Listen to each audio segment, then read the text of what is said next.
UFOs Part 5, A History of Unlikely Coincidences, with Marty Garza. You are listening to Brothers of the Serpent podcast.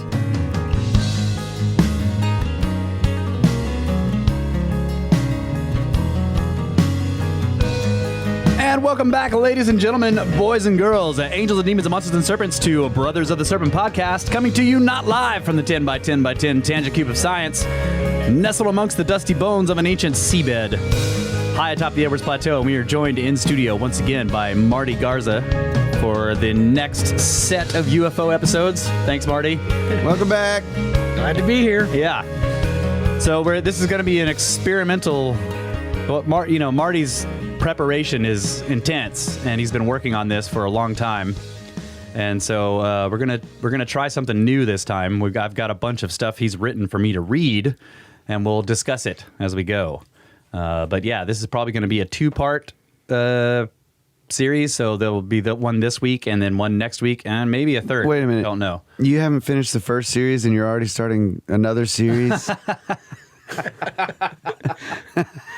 This one hopefully will provide a little bit of explanation of where I was going with the others. This is season 2.7. Right. And I don't believe what you just said. You never explain anything to us. You're just like, wait, I ask a question. You're like, wait, guys, we're going to get there. We're going to get there. Hold on. Yeah. I'm laying the cards on the table on this one. And Okay. I'm not pretending to have answers. This is definitely going to provide us with a whole different set of questions. Yeah. Well, that's what this podcast is about for sure. Absolutely. So that's good. We'll look forward to that. But first, let's go ahead and do some space weather news from spaceweather.com.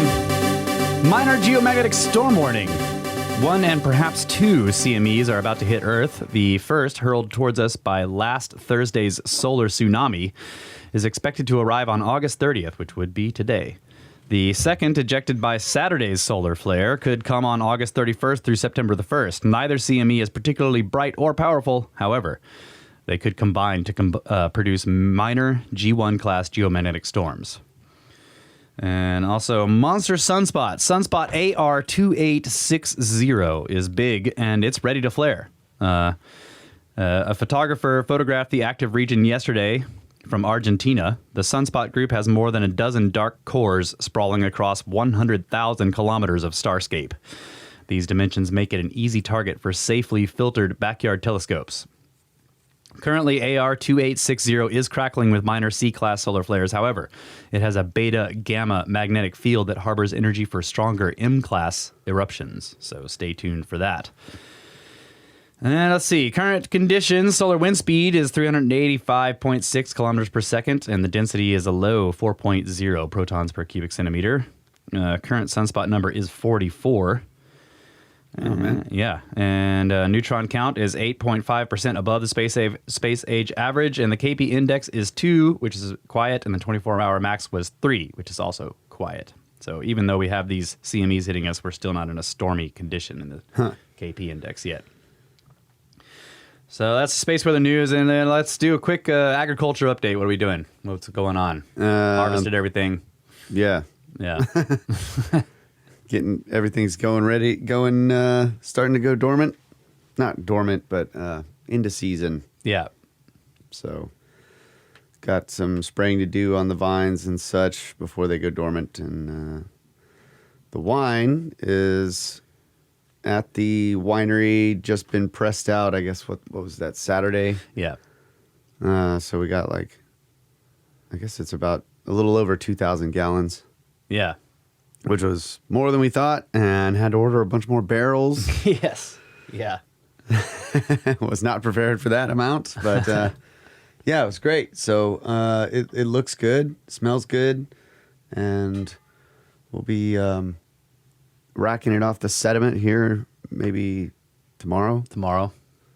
Yep. So, and we'll get to taste it and see what's going on. All right. And then what do you have a barrel plan? Like, are there going to be a bunch of different types like last time? Or Yeah, I have a bunch of different types. Okay. So but all the new oak, I'm going to put the cab in the new oak. And I got 1-year-old used barrels for the money. And last year we aged it in a poly tank, and then I put some alternative oak, which is just like barrel staves. Yeah, oak staves that you can buy, and you can put them down in the solution. So it's not nearly as much oak as a barrel would give, Yeah. And it was really nice. It wasn't enough oak to give it a flavor of oak or an aroma of oak, but it's enough to give it structure. Right. So putting it in the year-old barrels is going to be more than what we did last year, but it'll still be a little subtle. Okay. So All right. and yeah, it's like I think the Monty is 12% alcohol, and the cab is a very low 11.8. He's pulling it up on his phone. You've got an app that just connects you to the winery, and they put all the details in there. Yeah. So you can keep 11.8%, and it's at negative 0.55 bricks. Yeah. So the bricks measurement is the percent sugar. It's dry. There's no sugar left. Right. It goes into the negative because when the alcohol becomes part of the solution, its weight changes, right? Its mass changes. Yeah. So when you're measuring based on how much percent of the water has sugar in it, what percentage of the liquid is sugar? Yeah.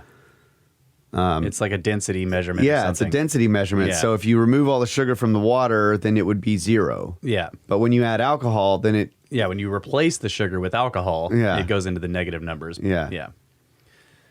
Yeah. Because alcohol is lower density. Yeah. Okay. Cool. What about rock and roll update? You worked in the studio this Oh weekend? my God. We got Deus exported All last right. night. Excellent. Deus is the, you would hear pieces of it on Cosmographia. Yeah. That's the intro and outro. Huge song. 40 or 30 something drum tracks. What? It's ridiculous. Yeah. Two of 'Cause which it- are mine. Oh, no, you've got like 4. Oh, wow. So there's, it's like, a bunch of tom jamming Yeah. because it's like a tribal. Yes. Yeah. So the drum thing was huge. But then the vocals, there's like 13 vocal tracks. And Yeah, it was like that's trying right. to figure out all that stuff. That was hard. Anyway, we got it done. Got it sent off to the engineer.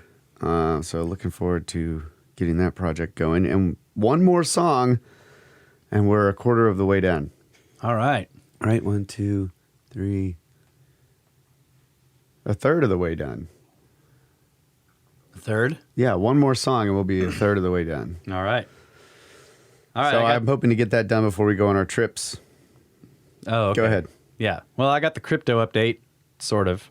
Let's see. I see my balance, forgot. but I don't see the... Come on. Hopefully it's going back down because I'd like to buy some. Yeah. Bitcoin is at $48,069 and Ethereum is at $3,230. All right. I think that's gone up. And I was starting to look at Cardano. Oh, yeah? It's interesting. Yeah, I was checking it out.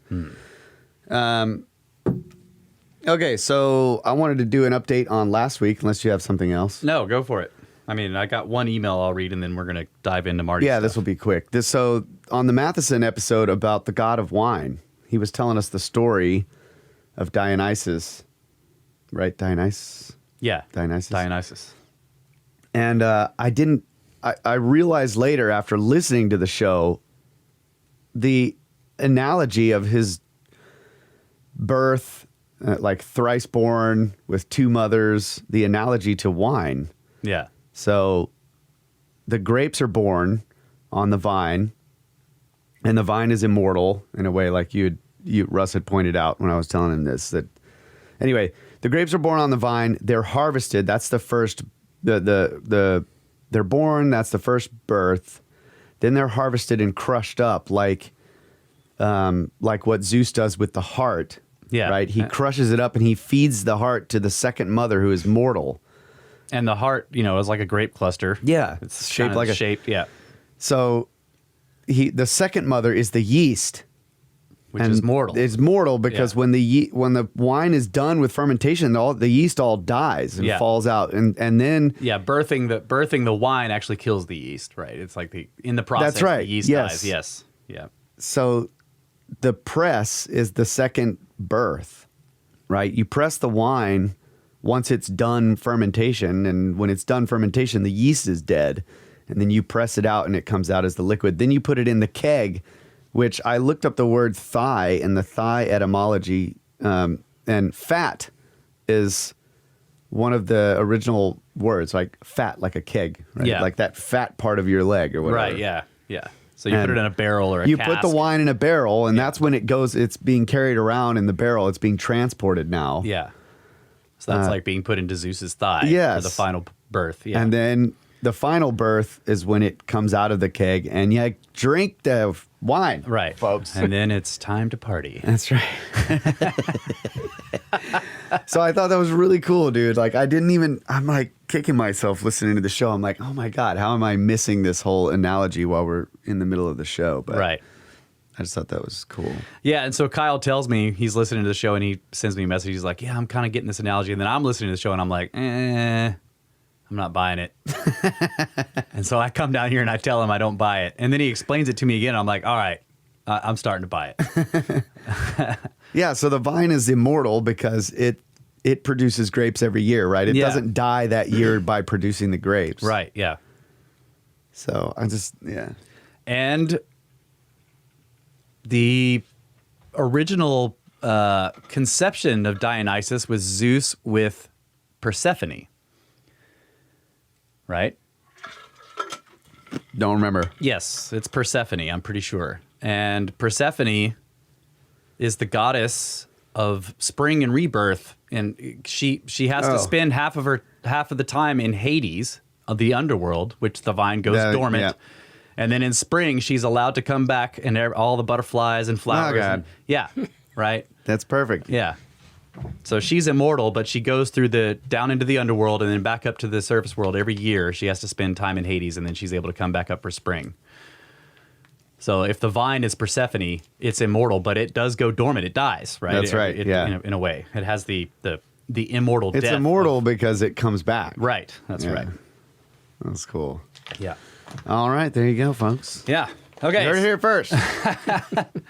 All right, so I'm going to read one email just so we don't get too far behind. This is a good one called Devils, Cathedrals, and Temples from David.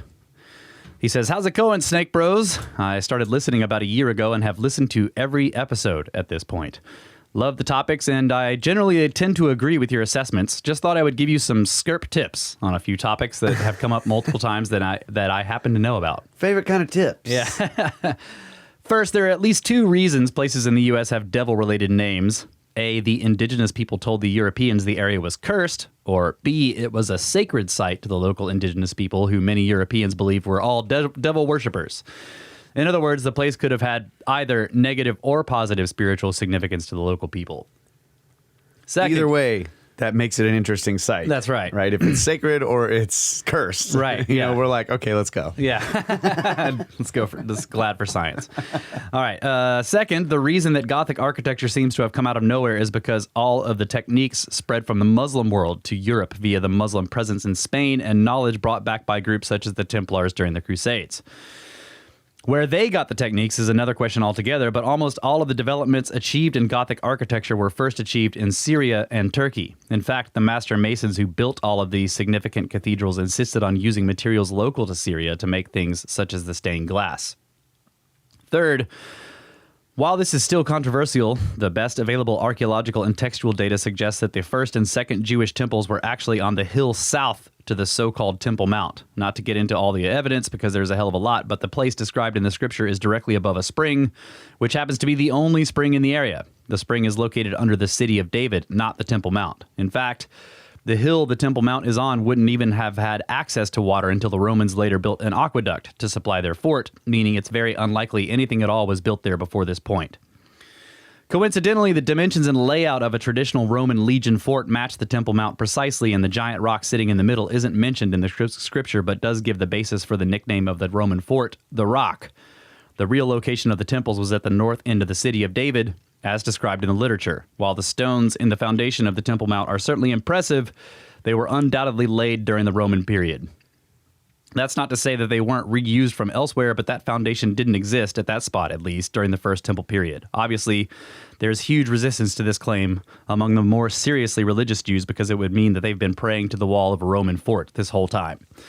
Hopefully, this will save you some time in the future. Well, I don't know about that. I have to disagree with this foundation stones were laid by the Romans. This is a big topic, and it goes along with Baalbek. And could the Romans actually move those gigantic stones down? I just don't agree with this, man. I mean, you have some interesting points about the spring and stuff like that, but I'm going to have to skirp you on that one. Anyway, it says, your show is way too good to have the sort of numbers it does. Thanks. Keep pushing on. Snakes! From David. What is he saying? We don't have good numbers? I don't know what he's saying. He's probably looking at YouTube.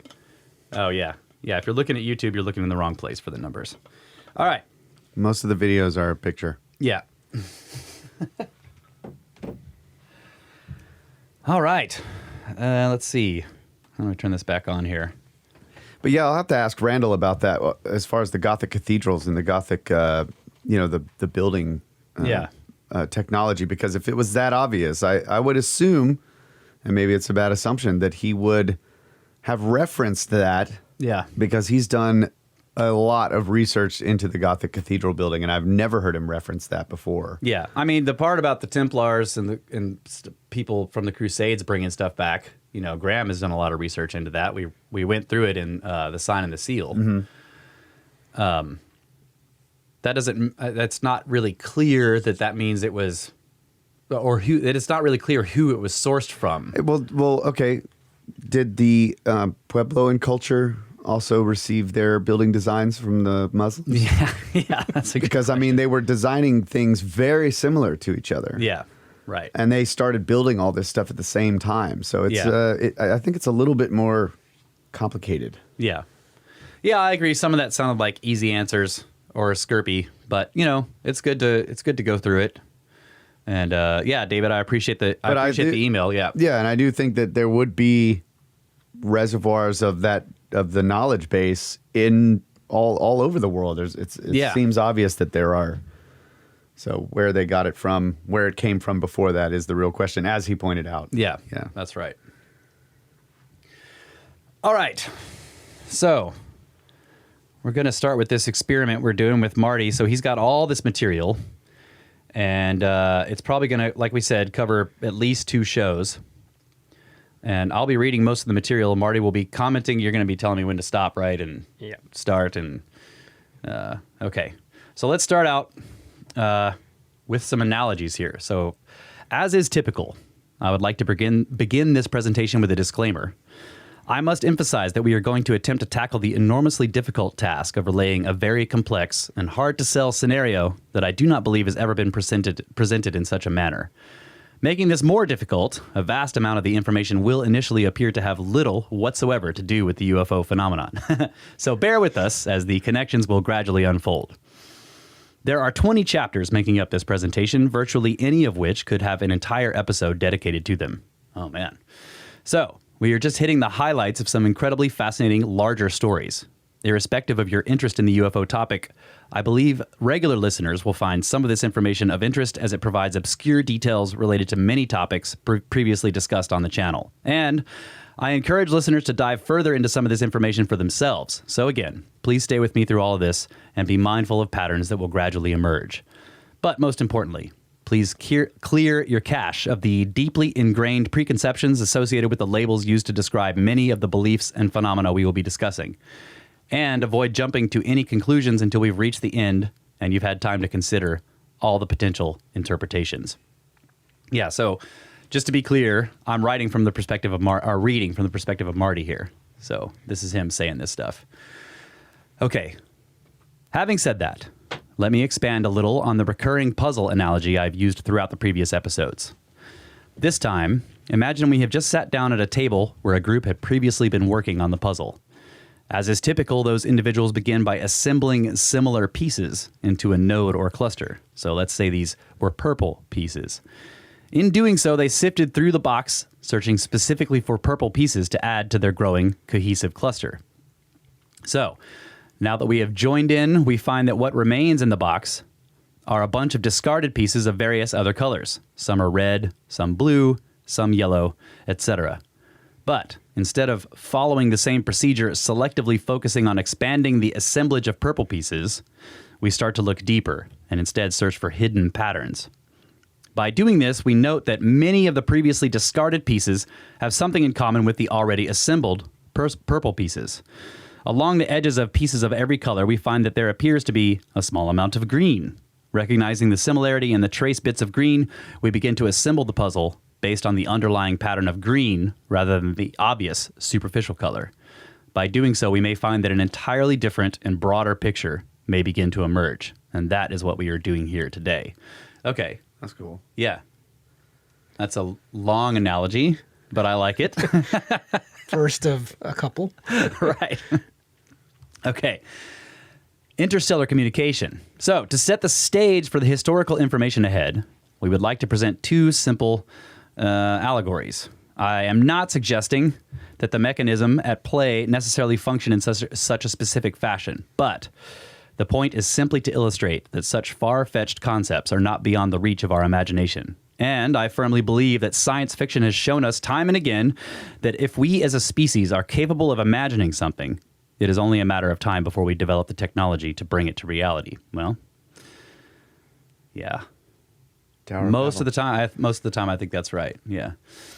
One day, in the not-too-distant future, say 30 years from today, our vastly advanced telescopes of the day discover an intelligent civilization on a planet 1,000 light years away. Okay, so this is another analogy Yes. you're postulating. Okay. Although many other examples of primitive extraterrestrial life had been discovered by that point, this is the first advanced civilization discovered in such relatively close proximity. For years, the distant civilization is studied quietly, observing it from a distance. But eventually, it is decided that much more could be learned through direct interaction. Although the planet lies at a vast distance, by that point we are fortunate enough to have achieved the technology for superluminal communication. All right, so faster than light communication. Policymakers wisely recognize that direct contact could be risky. Sending a broad signal could potentially allow for detection and tracking of the signal back to Earth. Yep. Do not shout in the jungle. Instead, it is decided that this should best be done selectively without disclosing either our location or intentions. So, the scientists working on the project select a few specific beings on that planet with which to make initial contact. With pinpoint accuracy, a beam is directed at these beings, which emanates out of nowhere in their heads. These beings are immediately struck by overwhelming fear and confusion. Some believe they are losing their minds, and most are reluctant to share their experiences with others out of fear of being shunned.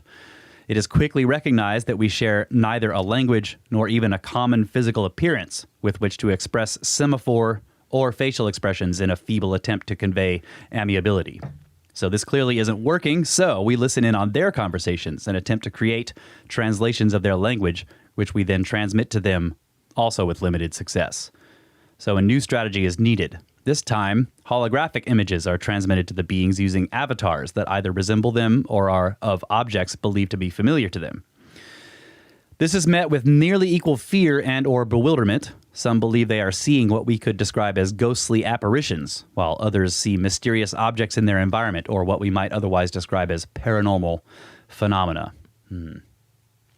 This limited form of communication goes on for years, maybe even decades, until it is decided that our ability to get the beings to perform the task we desire is impractical. What we need is a physical presence there.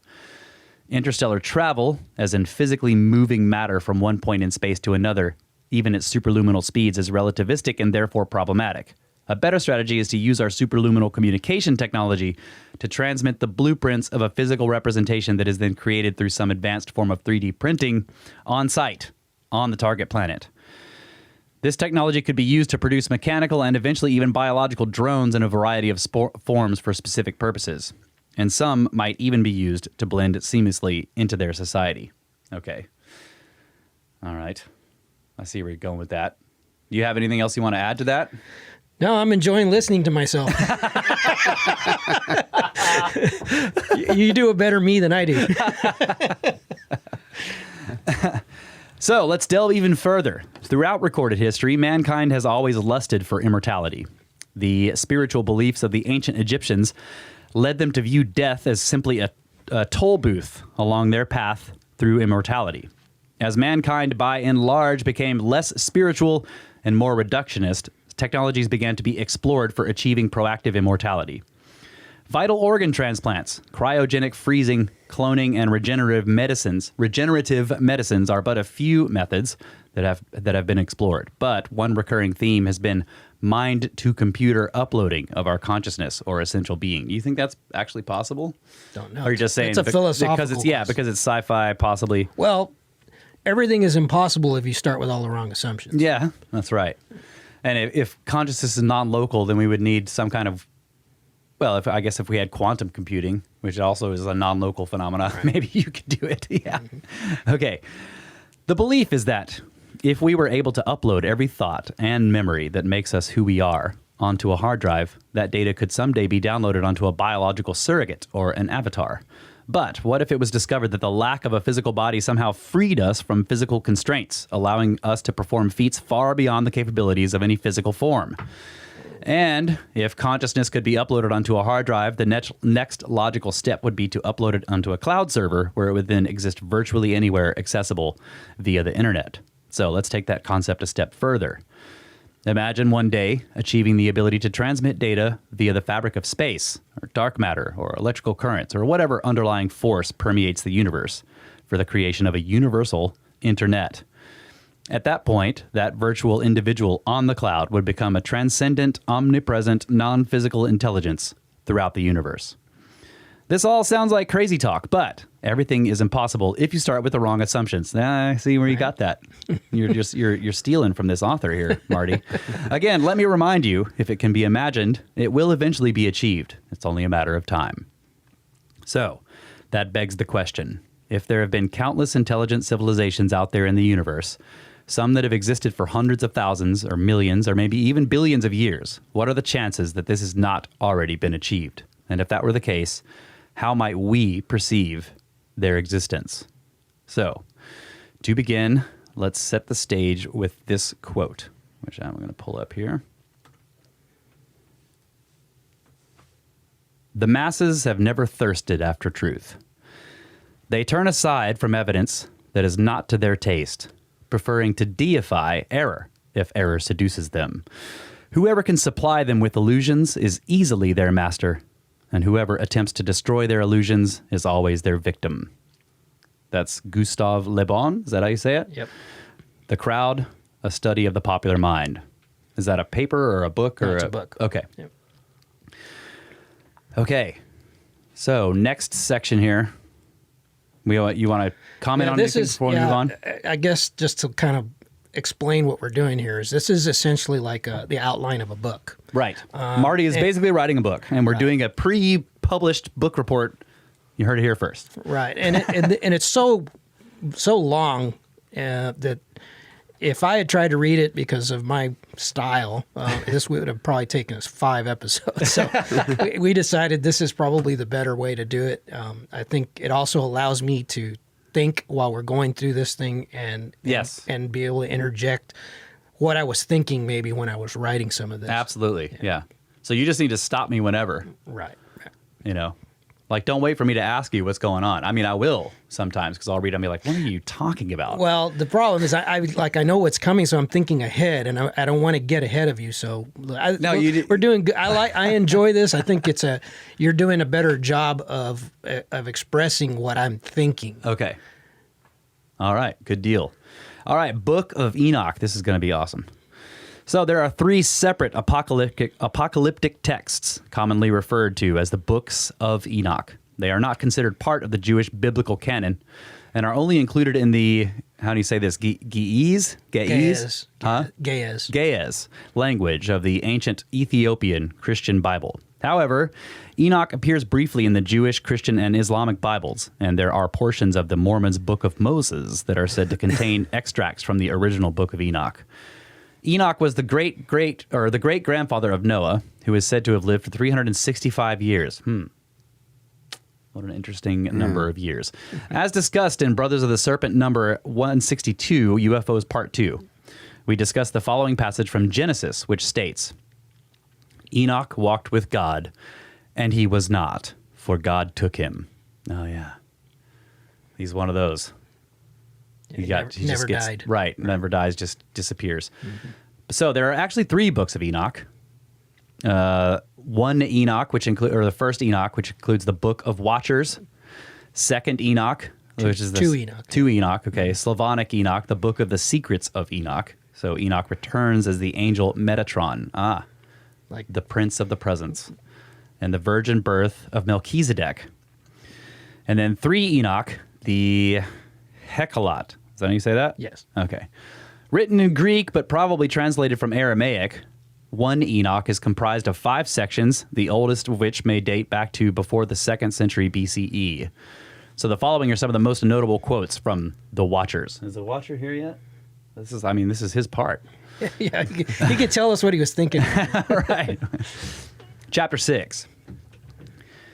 And it came to pass, when the children of men had multiplied, that in those days were born unto them beautiful and comely daughters. And the angels, the children of the heaven, saw and lusted after them, and said unto one another, Come, let us choose us wives from among the children of men, and beget us children. And Semyaza, who was their leader, said unto them, I fear ye will not indeed agree to do this deed, and I alone shall have to pay the penalty of a great sin. And they all answered him and said, Let us all swear an oath, and all bind ourselves by mutual imprecations to not abandon this plan, but to do this thing. Yeah. That is a really strange part of this story. Right. I added this stuff in because we've, throughout this, and as well as in the Gods of Eden and several other episodes, there have been many references to the Book of Enoch, but it's generally like the same sentence that's repeated. And I wanted, I think we get a better context when we read the whole paragraph or we read sections, because there is a lot more to it. Yeah. Yeah, and we've talked about Semyaza or Shemjaza before on other episodes discussing this story. Okay, so this is from chapter 7. And all the others together with them took unto themselves wives, and each chose for himself one, and they began to go in unto them and defile themselves with them. And they became pregnant, and they bare great giants, whose height was 3,000 ells, who consumed all the acquisitions of men. And when men could no longer sustain them, the giants turned against them and devoured mankind. And they began to sin against birds and beasts and reptiles and fish, and to devour one another's flesh and drink the blood. And then the earth laid accusation against the lawless ones. Sounds like a cataclysm to me. Yeah, exactly. So in chapter 8, we learn that the Watchers taught forbidden knowledge to man. Quote, Azazel taught men to make swords and knives and shields and breastplates, and to make known to them the metals of the earth and the art of working them, and bracelets and ornaments, and the use of antimony, and the beautifying of the eyelids. What's the antimony? What is that? Do I need to look that up? Yeah. Watcher? Antimony? Antimony. And all kinds of costly stones and all the coloring tinctures. And there arose much godlessness, and they committed fornication, and they were led astray, and became corrupt in all their ways. Shemyaza taught enchantments and root cuttings. Amoros, the resolving of enchantments, and Barakiel, is that right? Taught astrology. Kokabel, the constellations. Ezekiel, the knowledge of the clouds. Arakiel, the signs of the earth. Shamsiel, the signs of the sun, and Sariel, the course of the moon. And as men perished, they cried, and their cry went up to heaven. A lot of tough names to say in there. Sounds a whole lot like a lot of science. Yeah, it does sound like science. Yeah. Antimony is a metallic element having 2 allotropic forms, a hard, extremely brittle, lustrous, bluish-white crystalline material, and a gray amorphous form. It's used in a wide variety of alloys, especially with lead and battery plates, and in the manufacture of flame-proofing compounds. Very interesting. Yeah. Paint, semiconductor devices, ceramic products, blah, blah, blah. So that was the same guy who taught them to make swords and knives and shields and breastplates, and made known to them the metals of the earth and art of working them. So that makes sense. Except that it seems a little advanced for what we're talking about here if we're going with the standard model, right? Okay, so in chapter 10, we see parallels with the Epic of Gilgamesh and other flood myths.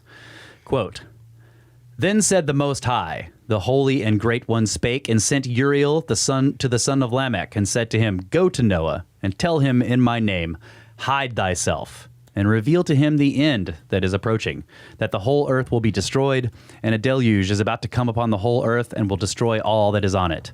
And heal the earth, which the angels have corrupted, and proclaim the healing of the earth, that they may heal the plague, and that all the children of men may not perish, through all the secret things that the watchers have disclosed and have taught their sons."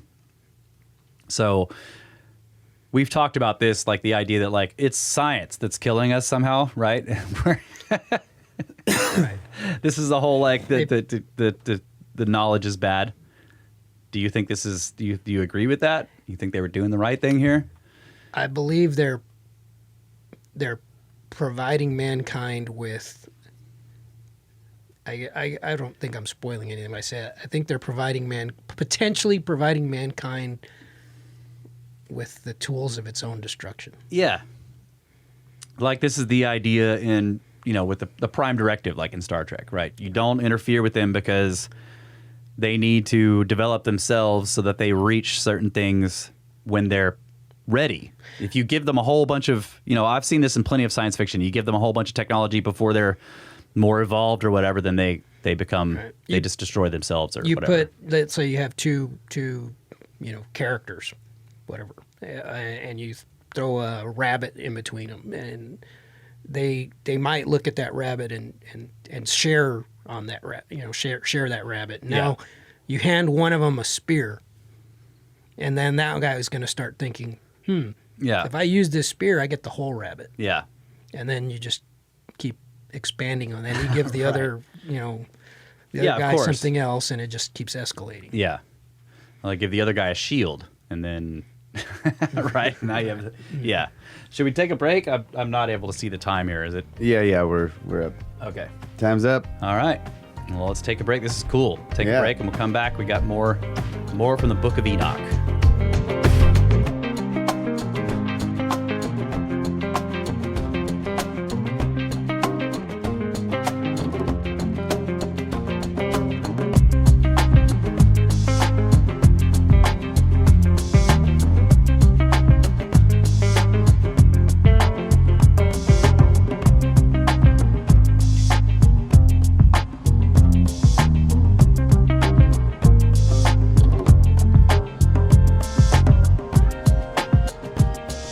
And we're back, ladies and gentlemen. Snake Bros Institute for Advanced Coprolite Studies.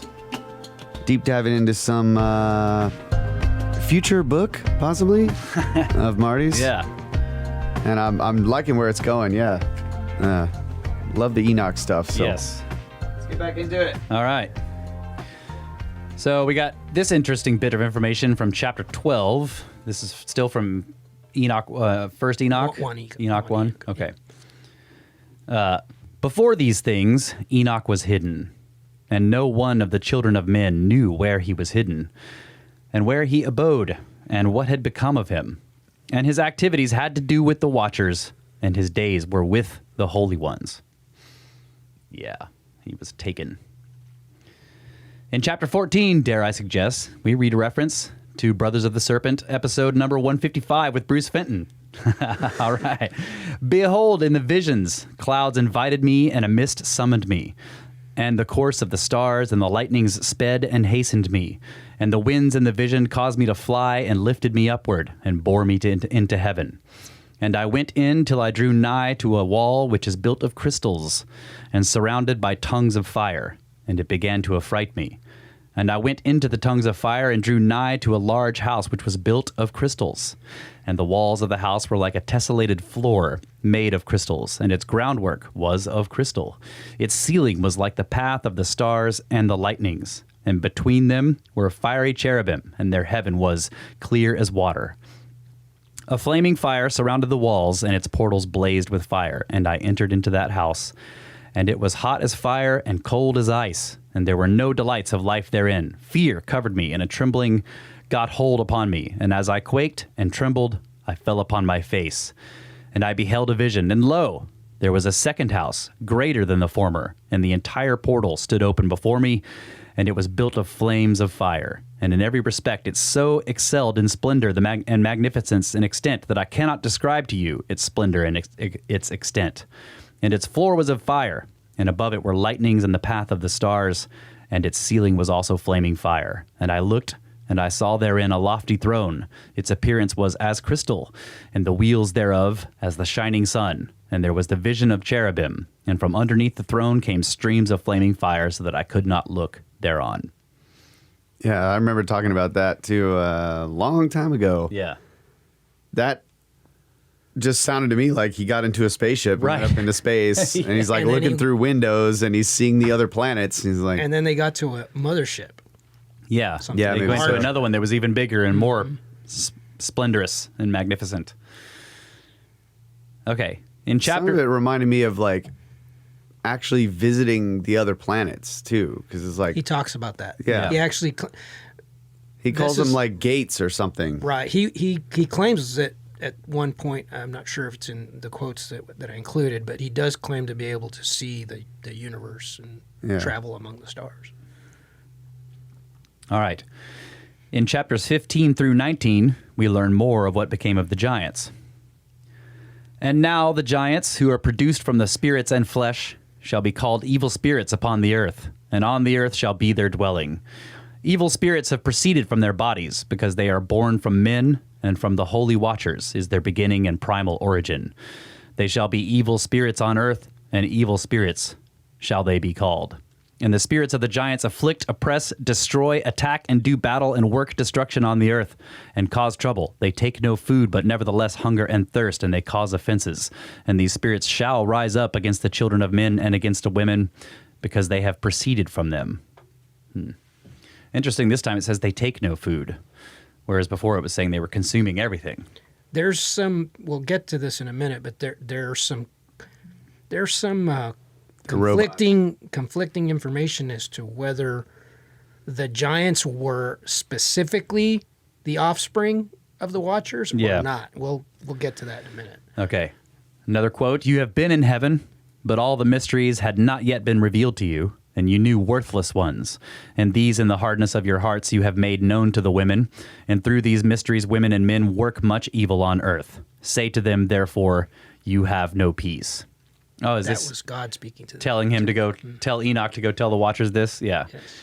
And Uriel said to me, "Here shall stand the angels who have connected themselves with women, and their spirits, assuming many different forms, are defiling mankind and shall lead them astray into sacrificing to demons as gods." Okay, I can see where you're going with that. Assuming many different forms. Yeah. And finally, in chapter 33, we have portals. "And from thence I went to the ends of the earth and saw there great beasts, and each differed from the other. And I saw birds also differing in appearance and beauty and voice, the one differing from the other. And to the east of those beasts I saw the ends of the earth, whereupon the heaven rests, and the portals of the heaven open. And I saw how the stars of heaven come forth, and I counted the portals out of which they proceed, and wrote down all their outlets of each individual star by itself, according to their number and their names, their courses and their positions, and their names and their times and their months, as Uriel, the holy angel who was with me, showed me." Yeah, so he's learning celestial mechanics. Yeah, exactly. What are the portals, though? Where are these portals? Okay, so we're going to the next bit here. We're going to the Book of Jubilees. Yes. Okay. "But the Book of Enoch was not the only scripture to refer to the Watchers and their progeny, the giants. The Book of Jubilees is sometimes called Lesser Genesis, is an ancient Jewish religious work of 50 chapters, considered canonical by the Ethiopian Orthodox Church, as well as Beta Israel, which is Ethiopian Jews, where it is known as the Book of Division.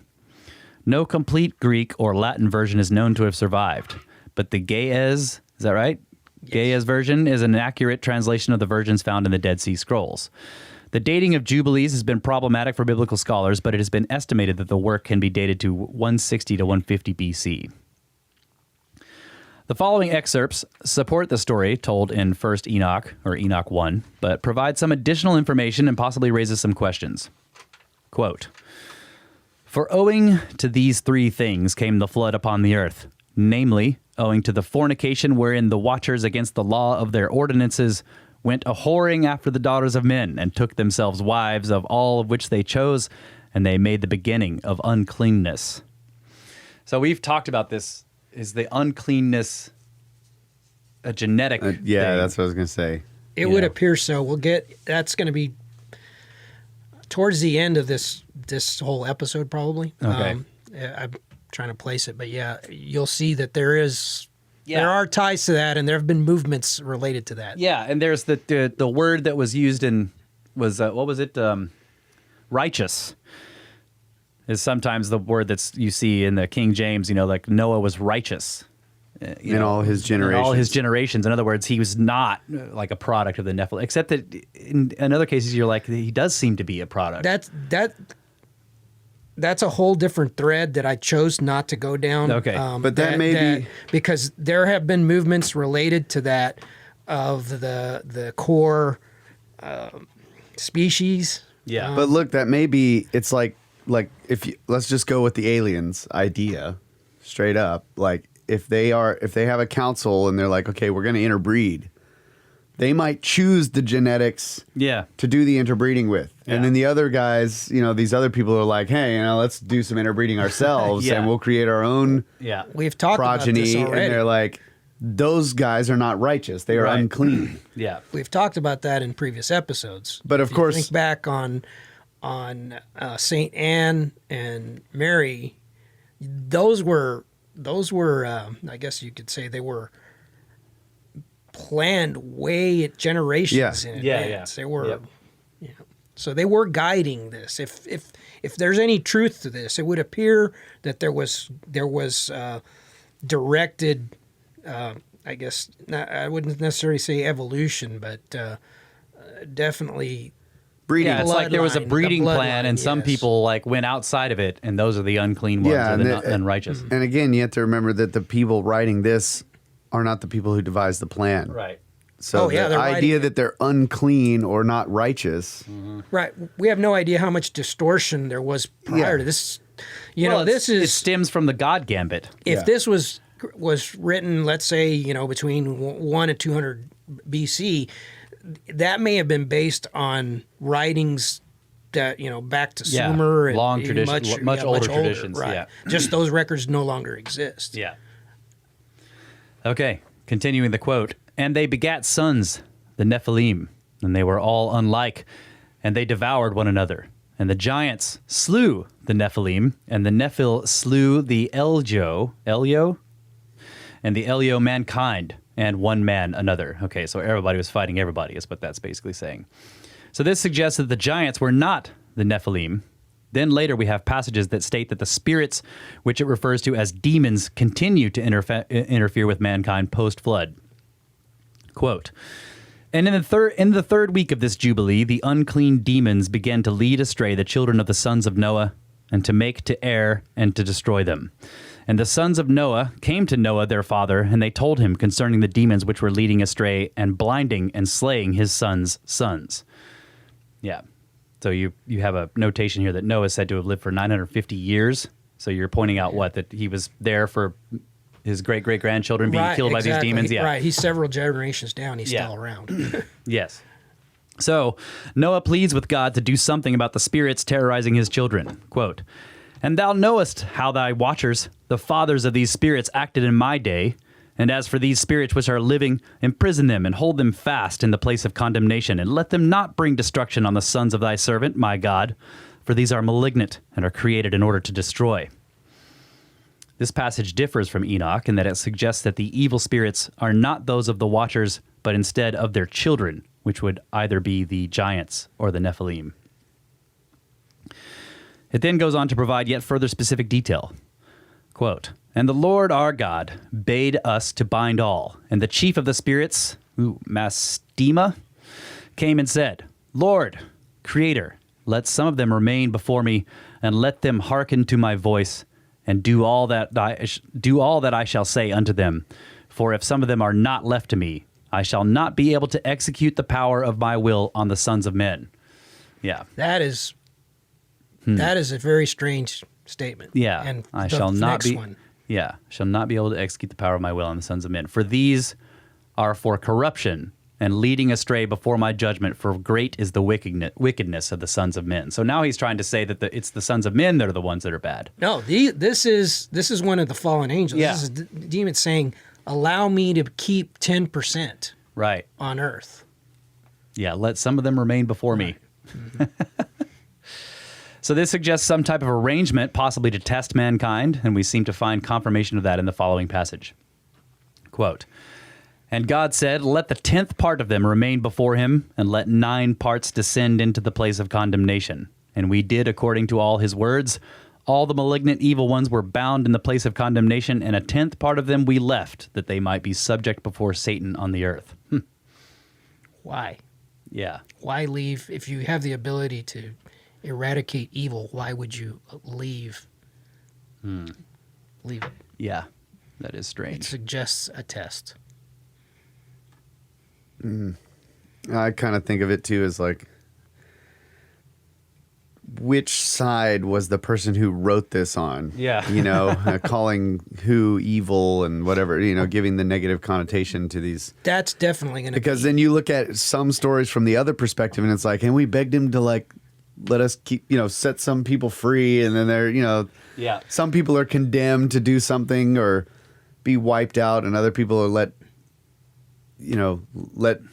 left to be free. But I don't know. It's just weird, like how I've had conversations about that with friends. it's like the and finger pointing. A lot of times I'll refer to. I know you watched Game of Thrones. Oh yeah, It did a very Game good of job. Jesus. It did a very good job of at least giving you or conveying the concept that good and bad sometimes can be a matter of opinion. In other words, it depends on your perspective. Even the people that you would perceive to have done bad things very often have legitimate reasons where they think they're the good ones and the other side's the bad one. It's just Now there are some, that's not to say that there's not,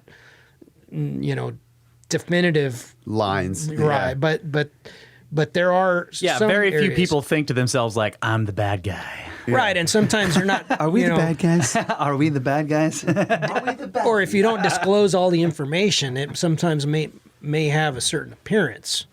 Yeah. That's That's what I'm concept. talking about. That's exactly what I'm talking about. Where you leave out certain pieces of information, and that gives the reader the perspective of like, oh yeah, these are all the bad guys, right? You know, Yeah. That is a very distinct undercurrent in this entire presentation. At least this episode, you're going to see. We're going to get into it, and I don't give anything away yet, but you'll see that a lot of times people did terrible things with good intention. That's like all the time. Right. I think that happens a lot. They justify their actions because they're doing it for what they perceive to be the greater good. Yeah, see that. Okay, so I brought this up, or we've discussed this before. One of the most dangerous kind of person is the person who thinks they're saving the whole world, right? Because they're willing to, like, what are you willing to sacrifice? If you think 8 billion people lie in the balance, or all of life on Earth, what are you willing to sacrifice in order to save that, right? Like, that's, with the idea that the old school hero's tale, that the hero in those stories is usually trying to save something small, like his family or some girl or whatever. He isn't trying to save the whole world. He ends up doing it, or the hero, he or she ends up saving the whole world because they're trying to save something small. But if you think you're saving the entire planet, you can do really bad things because, the balance equation you're able to make in your mind involves gigantic numbers. So yes, I'll sacrifice 2 billion people to save the other 6. Right? This is a greater good calculation. The railroad track analogy where you have a split in the railroad tracks. Oh yeah. And you have it right. You have, 2 people on one side of the tracks and 3 on the other. Yeah. Right. Yeah. Do you switch the track to kill the 2 in order to save the 3? Or you blow up the train and kill everyone on the train to save 5 people. Right? Captain Kirk. Yeah. you hack the system. Right. Yeah. Just hack it. Yeah. All right. So the Book of Jubilees presents us with some questions about the nature of the spirits. a book by Reginald C. Thompson, assistant in the Department of Egyptian and Assyrian Antiquities of the British Museum, published in 1903, titled The Devils and Evil Spirits of Babylonia, that may provide us with some insight and discusses how magical practices have been used throughout recorded history to deal with them. It begins by stating, "The material given in the following pages will be found to afford abundant proof of the fact that a considerable proportion of the magical practices which are in use in the East to the present day were well known to the inhabitants of Mesopotamia several thousands of years ago, and that many of them were borrowed by the Hebrews and other dwellers in Syria and Persia from their neighbors on the Tigris and Euphrates. From the earliest times, Eastern races, in common with the rest of mankind, have always held a firm belief in the existence of evil spirits, ghosts, and all kindred powers." Thompson goes on to describe different types of spirits.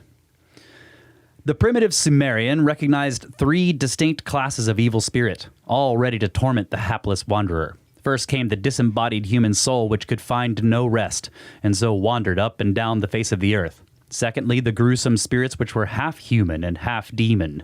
And thirdly, the fiends and devils who were of the same nature as the gods, who rode on the noxious winds or brought storms and pestilence. Each of these 3 kinds was divided up into classes according to the several characteristics of the evil spirit which composed them. Thompson then refers to communication with the spirits.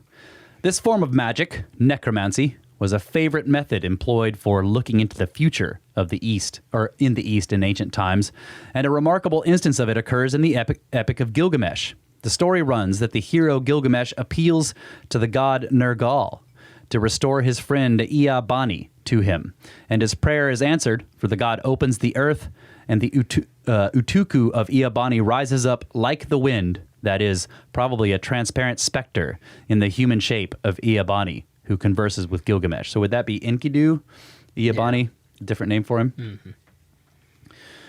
Okay, that's the end of this section here. Real quick, going back to the conversation we were having about just the previous part, it just reminds me of Graham Hancock talking about Enoch, right? He's a bigoted old shaman. Yeah. So it's like this stuff that's from his perspective. Enoch is labeling certain people as the bad guys or the demons or evil and other people as good. But he's been brainwashed by whatever side picked him up and taught him all this stuff. Like he was their ambassador. Yeah. So whichever side got Enoch basically convinces him that they're the good guys and that everybody else doing everything else is the bad guys. That's right. Yeah. And so that's what he writes. You know, that's his perspective.